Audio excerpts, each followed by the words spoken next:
नमस्कार दोस्तों। मैं हिम्मत सेठ एक बार फिर आपके सामने उपस्थित हूँ एक नए विषय को लेकर। दोस्तों, आज हम बात करेंगे जो कॉकरोच जनता पार्टी द्वारा आयोजित धरना प्रदर्शन है जंतर मंतर पर। उसका आज प्रोटेस्ट मार्च होना था।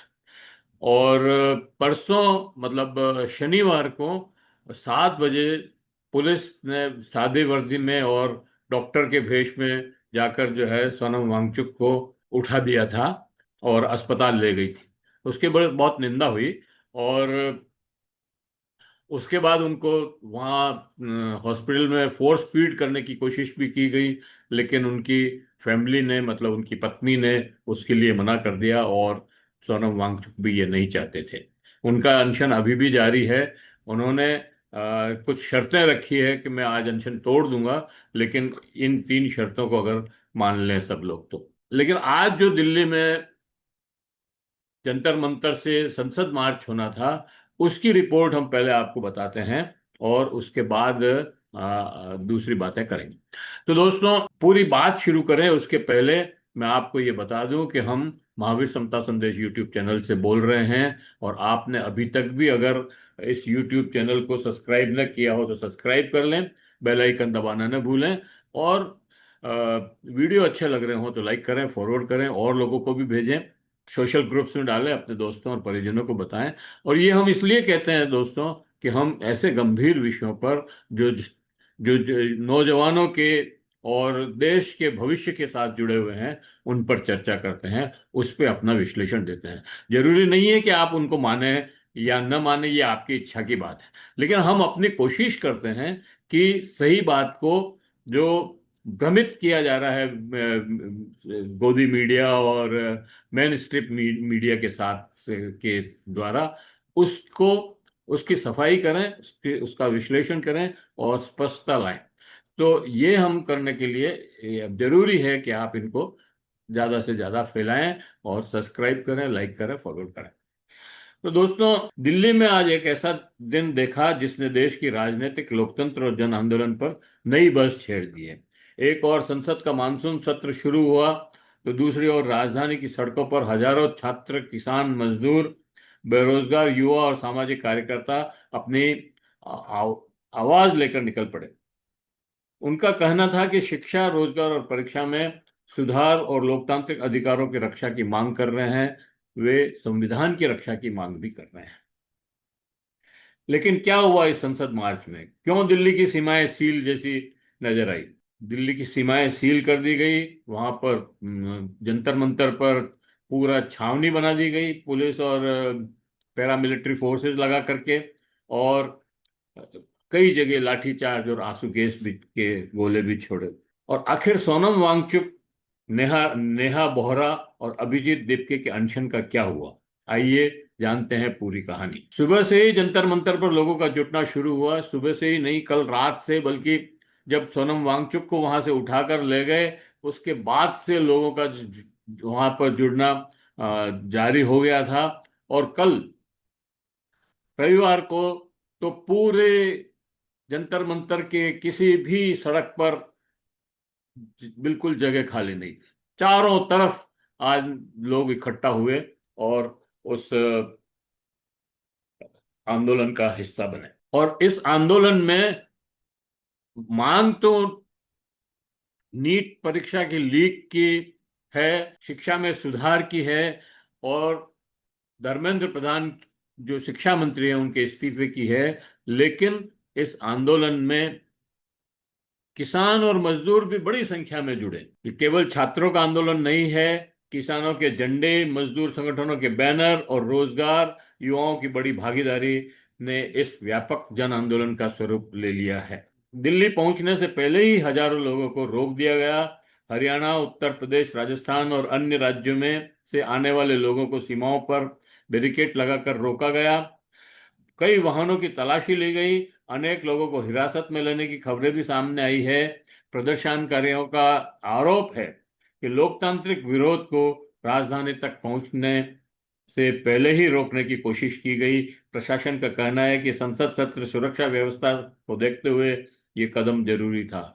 लेकिन दोस्तों, मैं आपको याद दिलाना चाहता हूं कि किसान जब आंदोलन के लिए निकले थे तो उनको भी सीमा पर ही रोक दिया गया था, उनको भी जंतर मंतर तक नहीं आने दिया था, रामलीला मैदान में जगह नहीं दी थी। और किसान 13 महीने तक उन सीमाओं पर बैठे रहे और आंदोलन किया। आज फिर उसी को इन्होंने रिपीट किया है। लोगों को बॉर्डर पे ही रोक दिया, जंतर मंतर तक आने भी नहीं दिया, प्रदर्शन में भाग लेने नहीं आने दिया। ये लोकतंत्र का मजाक उड़ाने के लगे हुए हैं। ये सरकार जो है पूरी तरह संविधान के विरुद्ध काम कर रही है। संविधान में लिखा है कि आपको प्रदर्शन करने की स्वतंत्रता है, लेकिन यहाँ पर स्वतंत्रता परतंत्रता में बदलती जा रही है। प्रदर्शनकारियों का आरोप है कि लोकतांत्रिक विरोध को राजधानी तक पहुंचने से पहले ही रोकने की कोशिश की गई। प्रशासन का कहना है कि संसद सत्र और सुरक्षा व्यवस्था को देखते हुए ये कदम जरूरी था। दिल्ली में भारतीय नागरिक सुरक्षा संहिता की धारा 163 लागू थी। इसके बावजूद हजारों लोग संसद की ओर बढ़ने लगे। जैसे जैसे आगे भीड़ बढ़ी, टकराव की स्थिति बनने लगी। कई जगह पुलिस ने बैरिकेड लगाए, प्रदर्शनकारियों ने आगे बढ़ने का प्रयास किया। इसके बाद लाठीचार्ज, आंसू गैस और बल प्रयोग की खबरें सामने आई। सोशल मीडिया पर वायरल वीडियो में लोग भागते हुए, नारे लगाते हुए और पुलिस या कार्रवाई के दृश्य दिखाई दिए। दिन भर दिल्ली का माहौल तनावपूर्ण बना रहा, लेकिन इस आंदोलन की सबसे महत्वपूर्ण बात है रही कि इसे समाज के विभिन्न वर्गों का समर्थन मिला। समाजवादी पार्टी की सांसद डिम्पल यादव आंदोलनकारियों के बीच पहुंची। तृणमूल कांग्रेस की सांसद महुआ मोइत्रा ने भी समर्थन दिया। सुना जाता है कि अखिलेश यादव ने भी इसमें भाषण दिया था। प्रसिद्ध अभिनेत्री शबाना आजमी और गीतकार जावेद अख्तर भी प्रदर्शन स्थल पर पहुंचे और इन्होंने आंदोलनकारियों के साथ एकजुटता व्यक्त की। दोनों ने संबोधित भी किया। इनके अलावा विभिन्न किसान संगठनों के, मजदूर संगठनों और नागरिक अधिकार समूहों के प्रतिनिधि भी बड़ी संख्या में पहुंचे। संयुक्त किसान मोर्चा, अखिल भारतीय संयुक्त किसान मोर्चा के राकेश टिकैत भी कल वहां पहुंचे थे। आज भी शायद वहां होंगे, दिखे होंगे। और इस तरह से मजदूरों किसानों का पूरा समर्थन वहां पर था। डॉक्टर सुनीलम भी वहां पर थे। आंदोलन के प्रतिनिधियों और सरकार के बीच संवाद की शुरुआत हुई। खबरों के अनुसार सरकार के एक वरिष्ठ मंत्री और आंदोलन के प्रतिनिधियों के बीच बातचीत हुई। आंदोलनकारियों ने अपनी मांगे रखी और सरकार ने संवाद जारी रखने का संकेत दिया। अब बात उस संघर्ष की जिसने दूर पूरे आंदोलन को नई पहचान दी। पिछले कई दिनों से जंतर मंतर पर नेता नेहा और छात्र नेता व जेएनयू की छात्र यूनियन की अध्यक्ष नेहा बोहरा और उनके साथी अनिश्चितकालीन अनशन पर बैठे हैं। 21 दिन हो गए हैं दोस्तों आज। वो वहीं बैठे रहे, उन्होंने प्रदर्शन में, इस प्रोटेस्ट में भाग नहीं लिया। 21 दिनों से जारी इस अनशन में आज भी खत्म नहीं हुआ। संसद मार्च के दौरान भी नेहा बोहरा और उनके साथी अपने धरना स्थल पर बैठे रहे। उनका कहना है कि जब तक मांगों पर ठोस कार्रवाई नहीं होती, उनका संघर्ष जारी रहेगा। दूसरी ओर आंदोलन के प्रमुख चेहरों में से एक अभिजीत दिपके ने अपना अनशन समाप्त कर दिया। बताया गया कि उन्होंने ये फैसला सोनम वांगचुक के आग्रह पर किया, लेकिन उन्होंने स्पष्ट किया कि अनशन खत्म हुआ है, आंदोलन नहीं। और अब बात सोनम वांगचुक की। स्वास्थ्य बिगड़ने के कारण या सरकार की हठधर्मिता के कारण पुलिसिया कार्रवाई करते हुए परसों सोनम वांगचुक को अनशन स्थल से उठा करके सफेद पर्दे के पीछे और सफेद चादर में लपेट करके गठरी की तरह खींचते हुए उनको वहां से ले गए और सफदरजंग अस्पताल में भर्ती कराया गया।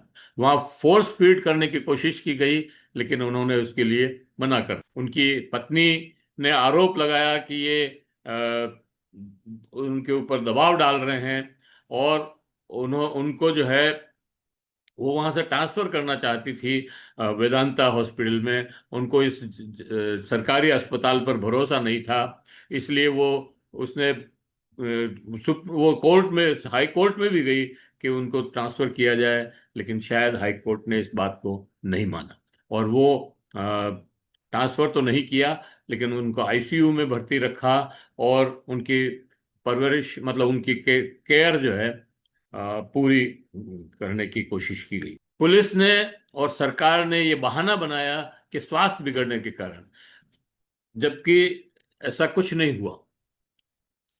अस्पताल में भर्ती हैं, लेकिन आंदोलन पर उनकी नजर लगातार बनी हुई है। उन्होंने कहा था कि यदि सरकार और संसद शिक्षा तथा परीक्षा सुधार के मुद्दों को गंभीरता से उठाने का भरोसा दे और आंदोलनकारियों से सार्थक संवाद हो, तो वे अपना अनशन समाप्त करने पर विचार कर सकते हैं।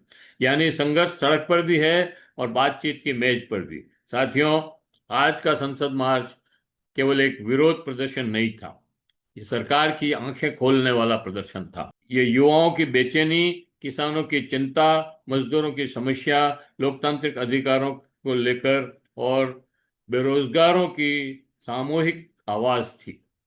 सरकार का पक्ष है कि कानून व्यवस्था और सुरक्षा सर्वोपरि है। आंदोलनकारियों का कहना है कि लोकतंत्र में जनता की आवाज को बैरिकेड, लाठी और आंसू गैस से नहीं रोका जा सकता। अब सबकी निगाह आगे की वार्ता पर है। क्या सरकार आंदोलनकारियों की मांग पर ठोस कदम उठाएगी? क्या नेहा बोहरा और उनके साथियों का अनशन समाप्त होगा? क्या यह आंदोलन और व्यापक रूप लेगा, या फिर बातचीत से कोई समाधान निकलेगा? इन सवालों के जवाब आने वाले दिनों में मिलेंगे।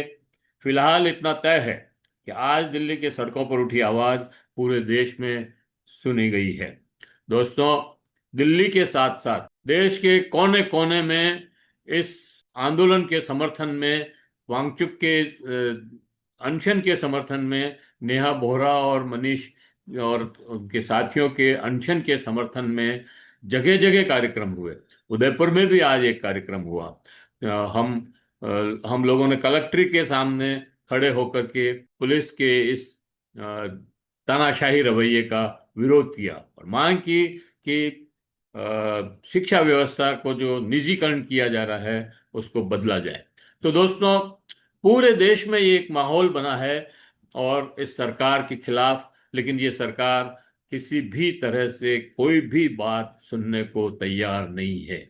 ये लोकतंत्र का कौन सा रूप है? हमारे तो यही समझ में नहीं आ रहा है कि लोकतंत्र को कहा जाता है कि जनता के द्वारा, जनता के लिए, जनता के द्वारा शासन को लोकतंत्र कहते हैं, पर यहाँ जनता को पूरी तरह इग्नोर किया जा रहा है।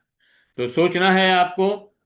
और आपको ये वीडियो कैसा लगा, हमें कमेंट बॉक्स में बताएं। और अगर अभी तक भी आपने हमारे YouTube चैनल महावीर समता संदेश को सब्सक्राइब न किया है तो सब्सक्राइब कर लें, बेल आइकन दबाना न भूलें। जय हिंद, जय भारत। मिलते हैं फिर किसी और वीडियो के साथ।